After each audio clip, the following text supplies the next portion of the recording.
Think passive income is the only way to wealth? What if I told you this myth is keeping you broke? In today's deep dive, let's bust some of the dumbest financial myths you believe. Here's the truth. Everyone sells their time for money. Whether it's a 9-to-5 gig work or building a business, your time is your most valuable resource.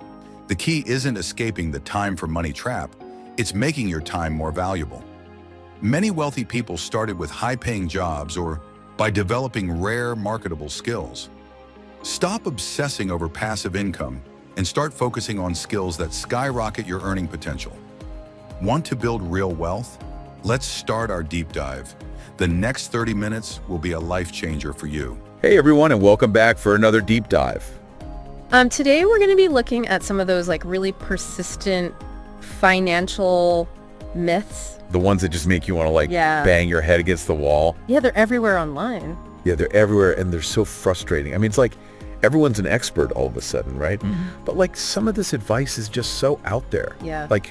Okay, for example, don't sell your time for money. Oh, yeah. What does that even mean? Right, as if you can just manifest wealth without actually doing anything. Yeah, we should all just quit our jobs and become professional meditators or something. Yeah, I mean, it's a tempting idea for sure. Oh, totally. Who wouldn't want to escape the 9-to-5 grind? Oh, tell me about it. But, dismissing earned income entirely, I think it's not only unrealistic, but it's actually potentially harmful, especially for those who are just starting out in their careers. Yeah, it's like telling a young chef, don't bother working in a restaurant kitchen. Just go ahead and open your own Michelin star restaurant right out of culinary school. Exactly. Good luck with that. Yeah, you need to build skills. You need to gain experience. Totally. That's crucial for success, I think, in any field. Yeah, for sure. And let's not forget, entrepreneurship isn't always what it's cracked up to be. Oh, absolutely. It's not all, freedom and flexibility. Right. There's a lot of risk. Definitely a lot of hard work, long hours. Yeah. And sometimes, let's be honest, the people who are preaching against selling your time, right, they're the same ones who are trying to sell you their courses on passive income and financial freedom. Yeah, it's like they're selling shovels during a gold rush. Exactly. Always someone trying to profit off of that desire for a quick fix. Yeah, quick fixes, easy solutions. Yeah. Well, let's move on to the next myth, because I think this one's a good one. Okay.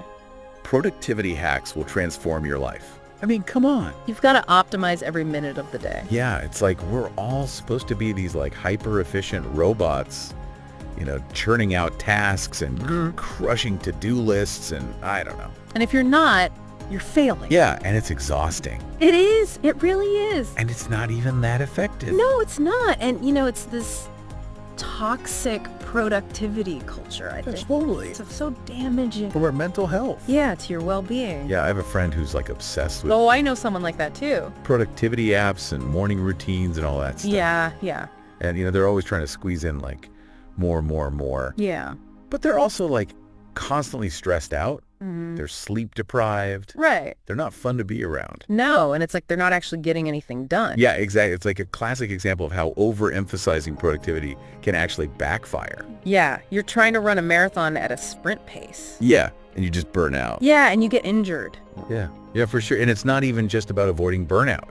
Right. Toxic productivity can actually decrease your overall output. That's true. Because when you're constantly pushing yourself to the limit, yeah, you're not giving your brain any time to rest and recover and actually come up with new ideas. You got it. Yeah. You need that downtime to process information, to make connections, to be creative. Totally. And don't even get me started on the always-on work culture. Oh my gosh. That's enabled by technology. It's the lines between work and life have completely blurred. Yeah, it's we're expected to be available 24/7. Right, and it's exhausting. It is. It's totally unsustainable. It is. Okay, all right, let's move on to myth number 3. Okay. And this one's a real head scratcher. What is it? You should hate your 9-to-5. Oh yeah, come on. I mean, seriously. Right?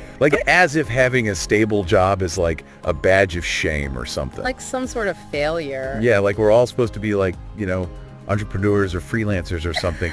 Yeah.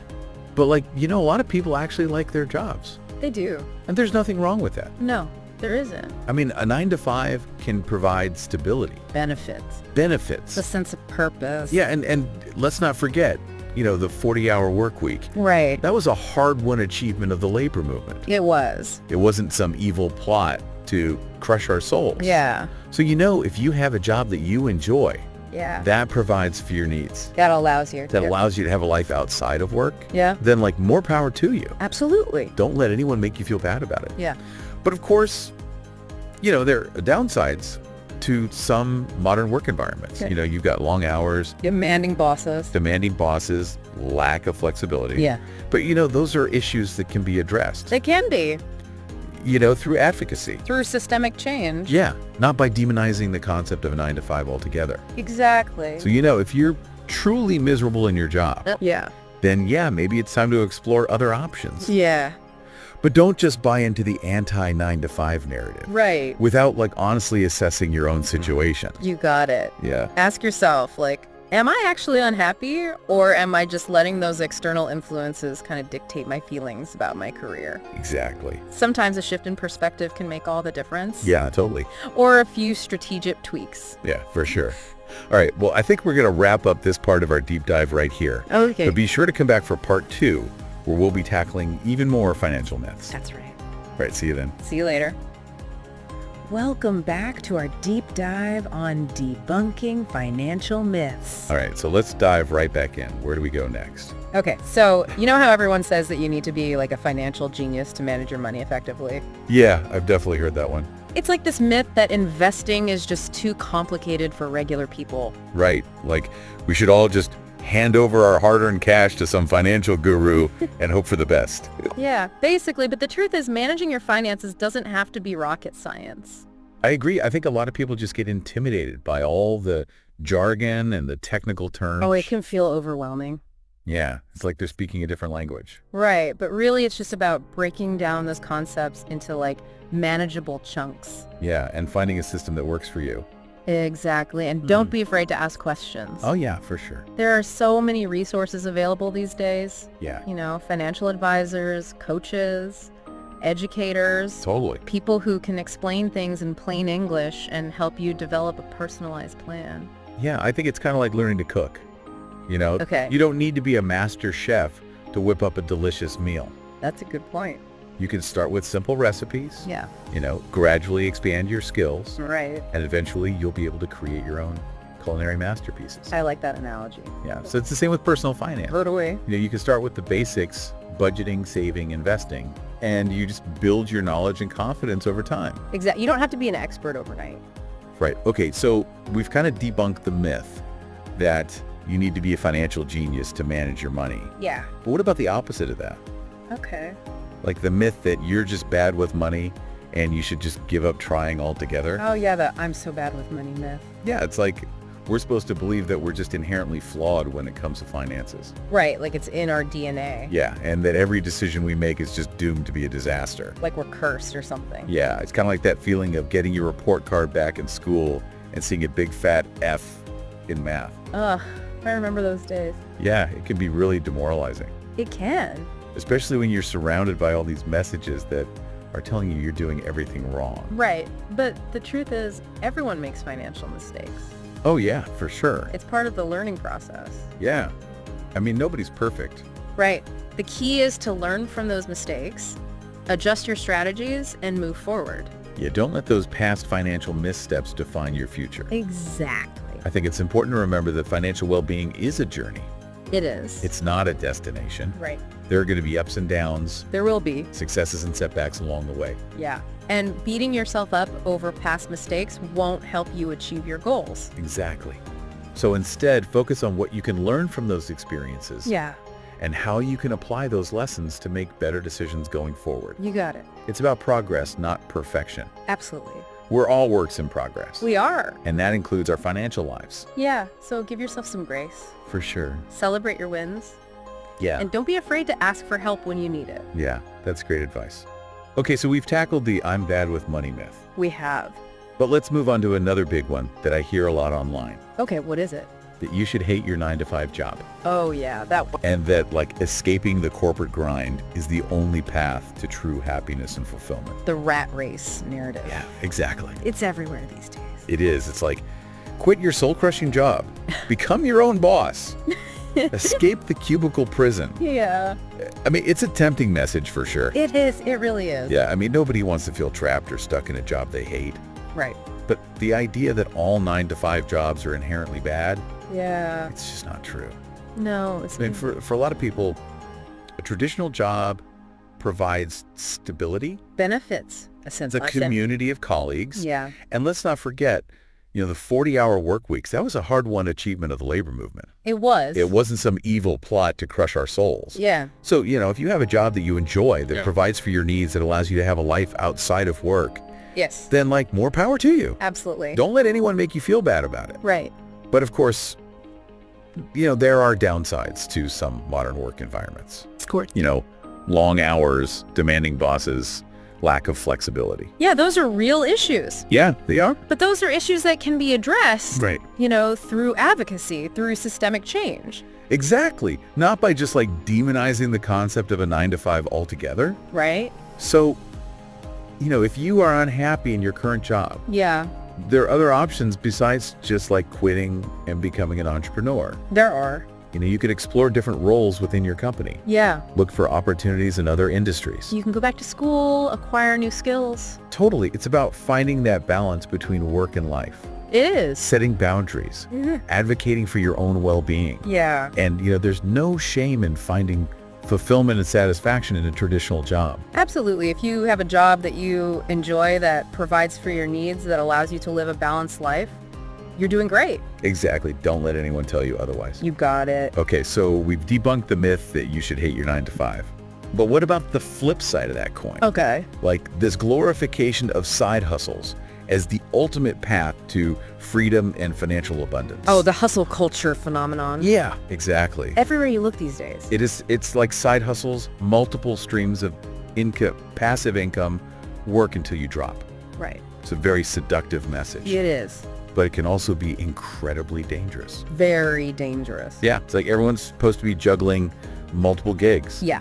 Working 24/7, never sleeping. Right. And if you're not, you're falling behind. Yeah, and it creates this culture of overwork and burnout. It does. Where people are sacrificing their health, their relationships, their overall well-being in pursuit of more. It's not sustainable. It's not at all. No. And I think it's important to remember that your time and energy are finite resources. They are. You can't keep pouring from an empty cup. You can't. So, before you dive headfirst into the side hustle frenzy, Yeah. it's crucial to ask yourself some critical questions. What are they? Can you realistically make money doing this? Yeah. Is it sustainable in the long run? Right. And most importantly, do you actually enjoy it? That's a big one.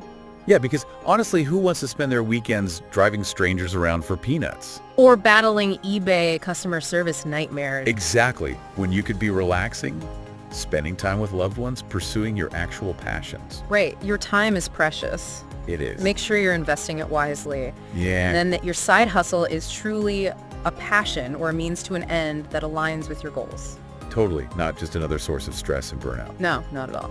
Okay, so we've kind of debunked the myths of hating your 9-to-5 and glorifying the side hustle. We have. But there's one more myth I want to address. Okay, what's that? And it's a big one. Okay. The idea that investing is all about picking the next hot stock or timing the market perfectly. Oh yeah, the elusive dream of becoming a stock market wizard overnight. Yeah, exactly. If only it were that easy. I know, right? It's like everyone's trying to be the next Warren Buffett. Right, scouring Reddit forums and Twitter feeds for the next big thing. Yeah, but the truth is, consistent long-term investing Yes. is much more about discipline and patience It is. than it is about trying to outsmart the market. Exactly. It's about making informed decisions, diversifying your portfolio, and staying the course even when things get bumpy. You got it. It's like that classic example that Peter Lynch used to illustrate this point. Oh yeah, I remember that one.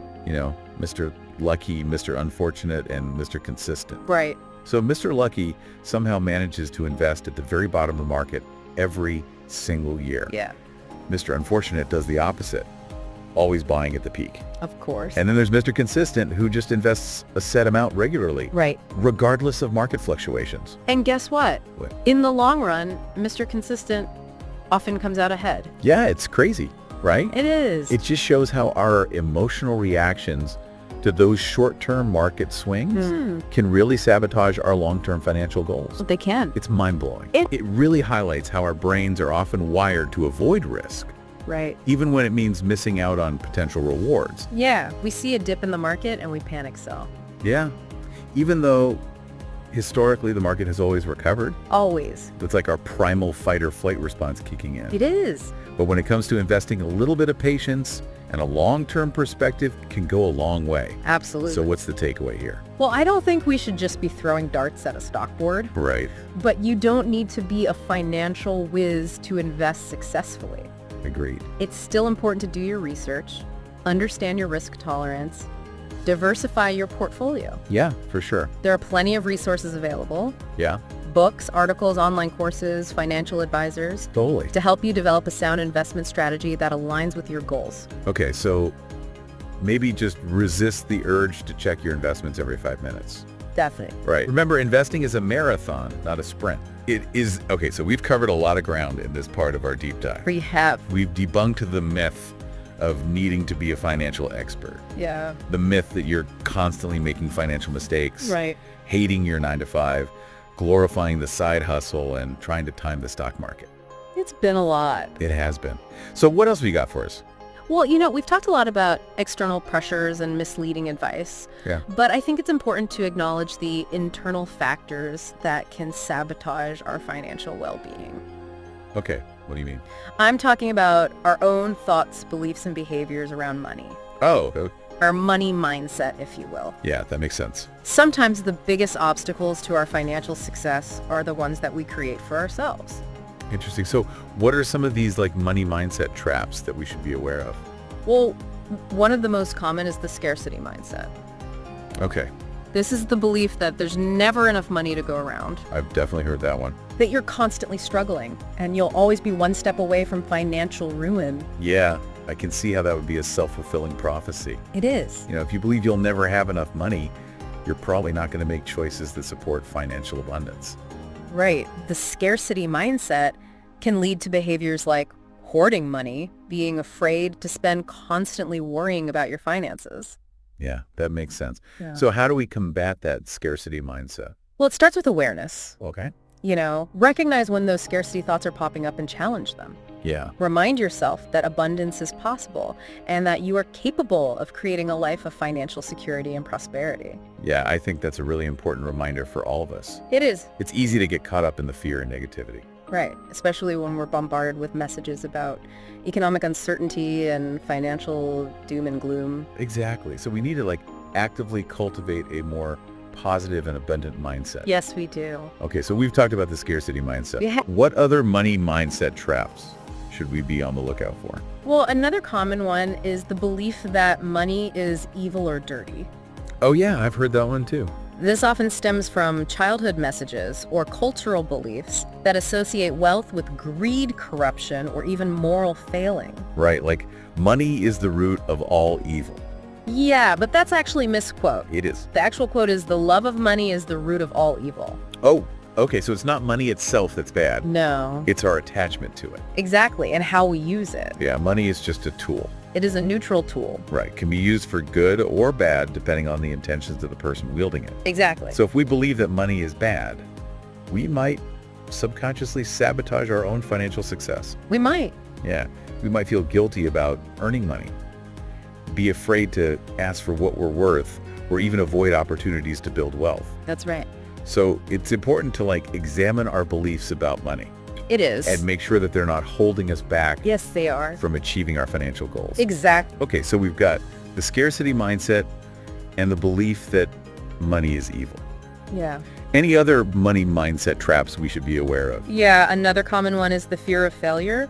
Oh yeah, that's a big one. This can manifest in a variety of ways. Procrastination, perfectionism, playing it safe, avoiding risks. Right. It's all rooted in the fear of making a mistake, losing money, or being judged as a failure. Yeah, I think that resonates with a lot of people, It does. especially when it comes to investing. Right. It's scary to put your hard-earned money on the line. Yeah, and the fear of losing it can be paralyzing. It can. But it's important to remember that failure is a part of life, Is. and it's often our greatest teacher. Absolutely. Every successful investor has made mistakes along the way. Yeah. The key is to learn from those mistakes, adjust your strategies, and keep moving forward. I love that perspective. Yeah. It's about embracing the journey, knowing that there will be bumps along the way, There will be. but that we can learn and grow from those experiences. You got it. And, don't be afraid to ask for help. Yeah, There are so many resources available to support you on your financial journey. there are. Financial advisors, coaches, Yeah, mentors, online communities, totally. You don't have to go it alone. you don't. Okay, so we've explored the scarcity mindset, the belief that money is evil, and the fear of failure. What other money mindset traps should we be aware of? Well, another one that often comes up is the comparison trap. Oh yeah, the comparison trap. This is the tendency to compare our financial situation to others. Ugh, I think we're all guilty of this one to some degree. I think we are. Yeah, it's so easy to get caught up in the keeping up with the Joneses mentality. Right, especially in today's hyper-connected world. Yeah, where everyone's highlighting their latest and greatest purchases on social media. Exactly, but comparing ourselves to others is a recipe for unhappiness. It is. It's important to remember that everyone's financial journey is unique. Yeah, And what works for one person may not work for another. totally. It's about focusing on our own goals. Yes. Our own values. Right. And creating a life that aligns with our own definition of success. You got it. So instead of comparing yourself to others, Yeah. focus on your own progress. Right. Celebrate your wins no matter how small. Yeah. And acknowledge how far you've come. Exactly. Yeah, that's a great reminder. It is. It's easy to get caught up in what everyone else is doing and lose sight of our own achievements. Right. We need to give ourselves more credit for the hard work we're putting in, Yeah, the progress we're making. absolutely. And remember, you're not alone on this journey. Yeah. We all have our own financial challenges and triumphs. We do. Be kind to yourself. Celebrate your wins and don't be afraid to ask for help when you need it. That's great advice. Yeah. Okay, so we've covered the scarcity mindset, the belief that money is evil, the fear of failure, and the comparison trap. Yeah, quite a list. It is. Are there any other money mindset traps we should be aware of? Well, another common one is the I'll be happy when trap. Oh yeah, I've definitely fallen into that one before. This is the belief that happiness and fulfillment are contingent upon reaching certain financial milestones. Right, like getting a raise, paying off debt, buying a house, reaching a certain net worth. Yeah, the elusive finish line. Exactly. Like we're constantly chasing after some external marker of success, Yeah. thinking that once we achieve it, then we'll finally be happy.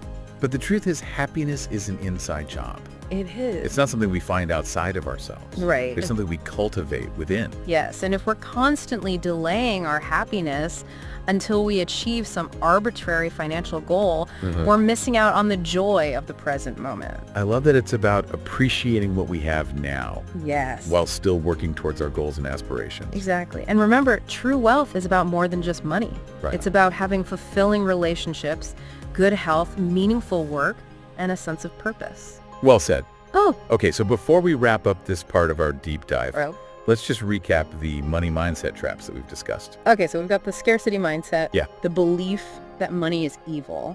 Wrong. The fear of failure. The comparison trap. And the I'll be happy when trap. Yeah, those are all really important things to be aware of They are. and to actively work on overcoming. Absolutely. Because these are internal obstacles that can really sabotage our financial well-being if we're not careful. They can, but the good news is we have the power to change our mindset Yeah, and create a more positive and empowering relationship with money. absolutely. It starts with awareness, self-compassion, and a willingness to challenge our limiting beliefs. And remember, you're not alone on this journey. You're not. There are plenty of resources available to support you. There are. So take a deep breath, trust yourself, and know that you are capable of creating a life of financial abundance and well-being. You are. All right, so I think that's a great place to wrap up this part of our deep dive. Okay. We'll be back for part 3, where we'll explore even more practical strategies for debunking financial myths and creating a more empowered relationship with money. Sounds good. I'll see you then. See you then. Welcome back to our deep dive, everyone. It's the final part. It is the final part. We've debunked some pretty persistent financial myths, We have. explored those money mindset traps. Right. And now it's time for the action plan. Yeah, exactly. Like, how do we actually put all of this into practice? Right. So I think it all starts with getting really clear on your values and goals. Okay. What matters most to you? Like, what kind of life do you actually want to create? Yeah, because it's not just about like blindly following some generic financial advice, right? Yeah. It's about making choices that feel good and that support the life you actually want to live. Exactly, like finding a sense of purpose and meaning in your financial decisions. Okay, I like that. Not just chasing some arbitrary number in a bank account. So how do we go about defining those values and goals when it comes to money? It's really a process of self-discovery. Yeah. You know, take some time to reflect on what brings you joy, what you're passionate about, Yeah. what kind of impact you want to make on the world. Yeah. Think about your ideal lifestyle, your relationships, your health, your community. It's about taking that holistic view, right? Exactly. Recognizing that money is just one piece of the puzzle. It is. Okay, so let's say we've done the soul searching. Got it. We have a pretty good grasp of our values and our goals. Okay. Now what? Well, one of the most fundamental steps is creating a budget. Oh, the dreaded B word. I know budgets get a bad rap. They do? People think they're restrictive or punishing, Yeah. but really a budget's just a tool Okay. for making conscious choices about how you spend your money. It's about taking control It is. instead of letting your money control you. Exactly. A budget helps you track your income and expenses. Okay. You can see where your money's going and make adjustments. Yeah. It allows you to prioritize your spending, Yeah. so you can allocate more resources to the things that matter most. Okay, and I think a lot of people avoid budgeting because they think it's too complicated or time-consuming. Yeah, I get that, but there are so many apps and tools available these days Yeah, fair. to make budgeting super easy. Yeah, you don't need like a complicated spreadsheet or No. track every penny manually. Find a system that works for you that you can stick with. I think that's key. It is. Okay, so we've got budgeting covered. We do. What are some other strategies for aligning our financial choices with our values and goals? Another key step is to automate your savings. Oh, I like that one. Yeah, set up automatic transfers from your checking account to your savings account or investment accounts. Okay. Each month, this takes the guesswork out of saving. Yeah. It ensures that you're consistently working towards your goals. Just king yourself first, right? Exactly. Treat your savings goals as non-negotiable expenses, Okay. just like your rent or your mortgage. I love that it's about making our future selves a priority. It is. Not just hoping that there will be some money left over at the end of the month to sock away. Exactly. Consistency is key when it comes to building wealth. It did. All right, so we've got budgeting, we've got automating our savings. We do. Wow. Another important strategy is to negotiate your income. Ooh, good one. Yeah, whether you're starting a new job or asking for a raise in your current role, Yeah. don't be afraid to advocate for your worth. Okay. Do your research, highlight your accomplishments, and be prepared to make a compelling case. I think a lot of people, especially women, are really hesitant to negotiate. I agree. We're kind of taught to be polite, not to rock the boat, Yeah, be grateful for what we have. right. But it's important to remember that negotiation is a normal part of the business world. It is, and it's not just about getting more money. Okay. It's about valuing your skills and contributions. Yeah, that's a good point. Yeah. Okay, so budgeting, automating savings, negotiating our income, Yeah. anything else? Yeah, keep educating yourself about personal finance. Oh yeah, always be learning. Always be learning. Read books, listen to podcasts, take online courses. There are so many resources out there. There are. It's amazing. The more you understand about money, Yeah. the more confident and empowered you'll feel. It's like any other skill, right? It is. The more you practice, the better you become. Exactly. And don't be afraid to ask for help. Oh yeah, for sure. You know, there are financial advisors, coaches, mentors out there Yeah. who can provide guidance and support. Okay, so we've covered a lot of ground today. We have. We debunked some persistent financial myths. We did. We talked about those sneaky money mindset traps. Right. And we armed ourselves with some practical strategies for creating a more empowered and fulfilling relationship with money.